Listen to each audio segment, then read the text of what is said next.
सन 1191 में पृथ्वीराज चौहान का प्रथम युद्ध मोहम्मद गौरी के साथ हुआ और दूसरा युद्ध भी तराइन के मैदान में मोहम्मद गौरी और पृथ्वीराज चौहान के बीच में ही हुआ था। लेकिन 1192 वाले युद्ध में पृथ्वीराज चौहान हार गए थे और इस तरीके से मोहम्मद गौरी का एंटर हिंदुस्तान में होता है और वो भारत अपने साथ एक अपने गुलाम को लेकर आया था। उनका नाम था कुतुबुद्दीन ऐबक। कुतुबुद्दीन ऐबक का शासन 1206 से लेकर 1210 तक रहा था। कुतुबुद्दीन की एक बेटी शाह तुर्कन थी और एक बेटा आराम शाह था।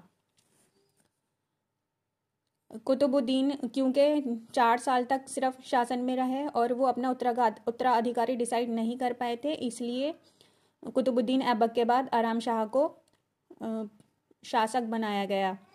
लेकिन इल्तुतमिश ने आराम शाह को गद्दी से हटा के अपने आप को सुल्तान बनाया, जो कि कुतुबुद्दीन ऐबक के दामाद थे। इल्तुतमिश का शासनकाल 1211 से लेकर 1236 तक रहा। इल्तुतमिश की पत्नी का नाम था शाह तुर्कान।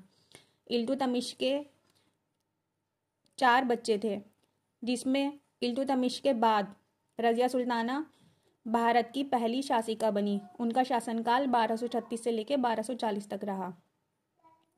उसके बाद मुइजुद्दीन, जो कि रज़िया सुल्ताना के भाई थे और इल्तुतमिश के बेटे थे, 1240 से लेकर 1242 तक उनका शासनकाल रहा। मुइजुद्दीन के बाद इल्तुतमिश के तीसरे बेटे, जिनका नाम है नसीरुद्दीन महमूद शाह, जो इल्तुतमिश के सबसे बड़े बेटे थे, उनका शासनकाल 1246 से लेकर 1265 तक रहा।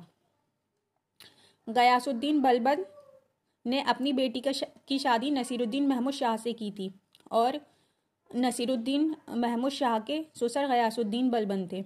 गयासुद्दीन ने ही लौह और रक्त की नीति अपनाई थी।